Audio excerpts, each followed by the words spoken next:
Hello and welcome back to another Infinite Flight tutorial. In this video I'll show you how to master one of the first steps of any flight, pushback and taxi. To begin, I've used an external view to check my surroundings and ensure it's safe to push back. Your map is also a great tool. Next, we'll tune into the Unicom frequency and monitor other activity on the airport.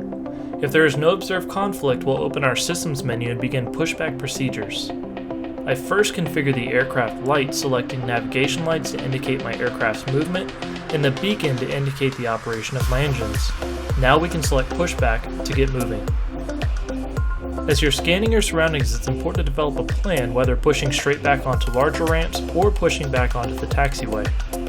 In this case, we'll be pushing back onto the taxiway center line to prepare for our taxi to the runway.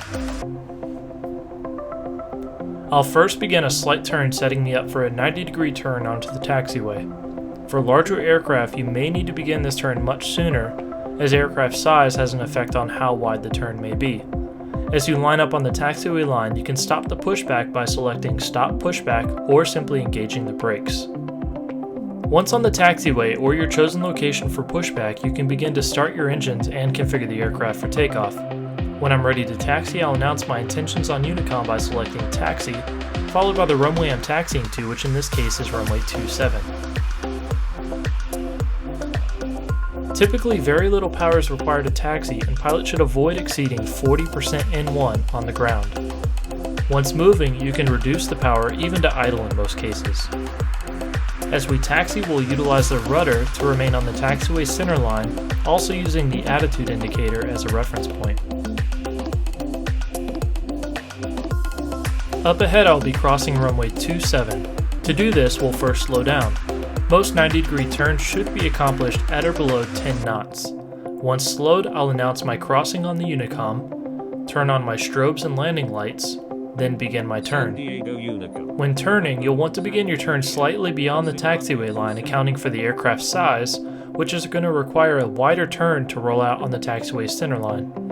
Though power may be required throughout the turn, lower speeds will help make these turns much more manageable.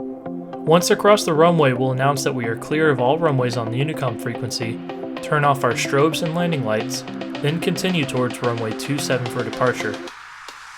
As seen here, I'm increasing my power, then bringing it back to idle once at an appropriate speed, always keeping my N1 under 40%. To avoid violation, always remain below 35 knots ground speed, though we recommend not exceeding 25 knots for safe operation. As I approach the runway hold short line, I'll slow down well below 10 knots, which allows me to make a tighter turn. In this case, I'll begin my turn much wider than the taxi line to ensure I roll out on the center line with room to still hold short of the runway.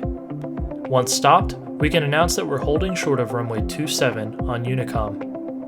Now that you know how to push back and taxi like a pro, you're all ready to get in the air. Be sure you subscribe to the channel for more helpful tutorials, and you can also find us at Infinite Flight on Twitter, Instagram, and Facebook. Thanks for tuning in, and we'll see you in the next one.